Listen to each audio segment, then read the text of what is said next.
Welcome back to Kiwi Bred.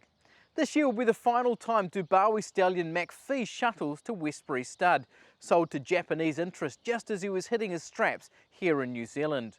Kiwi Bred spoke with Russell Warwick about the success of Makfi and what lies ahead. Makfi has certainly made his mark on the New Zealand breeding industry. Mark is pushing his way through. Rakendo's right there with Selfie, then Strata Lady. Great line up here. Mark's got the lead from Rakendo's trying hard. Our Rocky's flying late, but it's Mark's day. Mark won it. Producing the champion 2-year-old of his year, Mark, and Group 1 Australian Oaks winner, Sophia Rosa. His first crop, he ended up with a champion 2-year-old of Mark, and then to follow through with a champion 3-year-old filly in Sophia Rosa the next season. Sophia Rosa's lifting, ambience for the last shot of them. Jamaica is trying, Sophia Rose hits the lead. Sophia Rose in front from Believe It Ambience, and Sophia Rose takes out the Australian Oaks. That was a huge buzz for us, having her here on the farm and breeding her here, and probably making up for a little bit for the disappointment at Wellington, and quite rightly she should have lost that race. But to be able to then go to the Australia at the end of a campaign was a marvellous job by Stephen Marsh and the team, and she's not the easiest, as it's been well documented. But it shows her toughness. I thought the fall that she had in the 8 carat could have been a race threatening. You might not have seen her again, but I think to come out a week later and do what she did, 2 months later and do what she did, and then 3 months later go to Australia and do what she did, gosh, she's got a big ticker.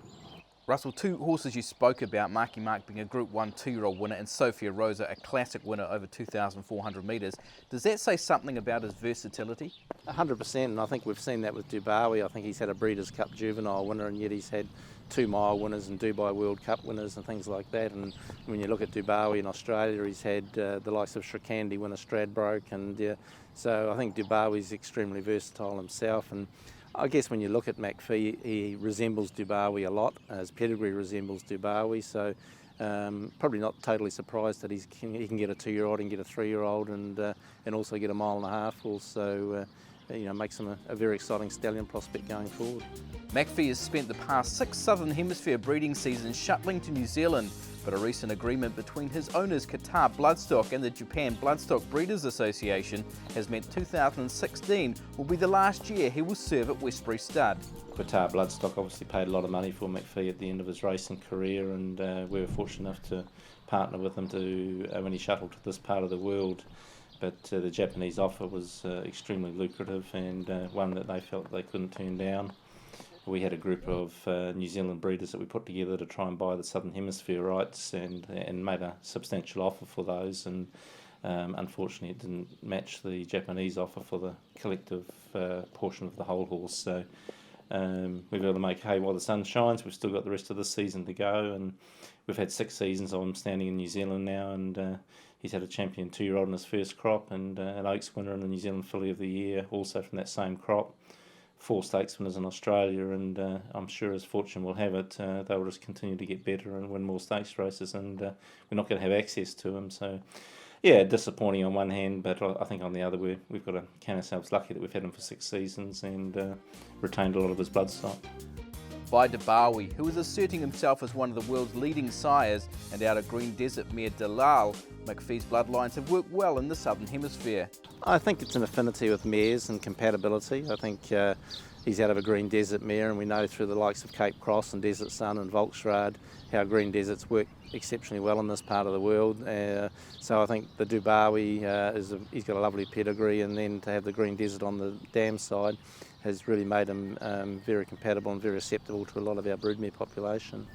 Dubawi sort of stamped himself as one of the world's best stallions these days. How much of an impact is that having on Makfi? Oh look, I think Dubawi still isn't really given the credit in this part of the world for what he has achieved. I think he was the first stallion to sire something like 80-odd group winners in his career as fast as what he did. Overnight he just sired his 115th stakes winner, and he's standing for a fee of 225,000 sterling. So there's not too many stallions in this part of the world standing for 500,000. So I think when you consider the enormity of what he's done up worldwide, Dubawi, I think he's got Group 1 winners in something like 7 or 8 different countries. He's a phenomenal stallion, and I think he's going to have an influence for a long time to come. We spoke about the versatility of the runners, but is there anything typical about what he throws? Look, once again, Dubawi throws them all over the show, and it's probably been, in the early years, one of the hardest things with Makfi was that people didn't understand what they looked like. He can leave a lovely big scopy rangy horse, or he can leave a very small filly that has got no scope at all. And I remember before we got Makfi, I had a Dubawi filly that we sold, and Bart Cummings come to have a look at it, and he said to me, he said, "What's your Dubawi like?" And I said, "Oh, good walking filly." And he said, "Well, unless it's ugly, small, and walks well, I don't want to see it." And that's exactly what she was, and that's what a lot of the Dubawis are like. They're exceptionally good walkers.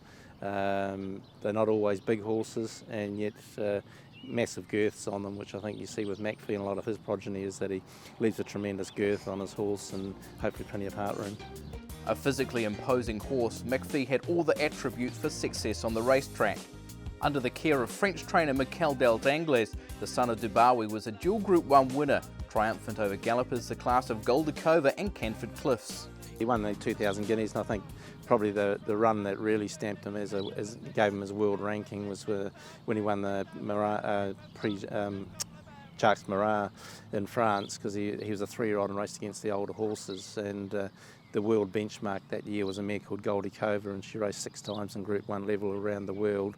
She won all of them bar the Jacques Marat, and Makfi beat her by 2 lengths in that. So when you're beating probably one of the best race mares in the world as a 3-year-old, and Parko Boy ran 3rd, I think, so they were both high-class horses and older horses that ran 2nd and 3rd behind him. So I think that gave him his world ranking, and there's not too many opportunities that we get the best horse in the world standing in New Zealand, and fortunately he's come here and delivered.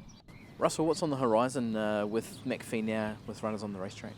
Oh, look, he's got some really exciting young horses out there. I think Eleonora, we saw her win last week for Murray Baker, and she's now 3rd favourite for the VRC Oaks, and she looks a strong chance in a race like that. In the coming years, it will be through his daughters that the New Zealand breeding industry benefits. One in particular is Eleonora, fakes suggesting she might be the next to claim a coveted Group 1 victory for her sire, given his impending departure. Makfi is standing his final season at Westbury Stud at $25,000 plus GST. Breeders have understood that he's still very good value at that, and haven't waned from supporting him this year.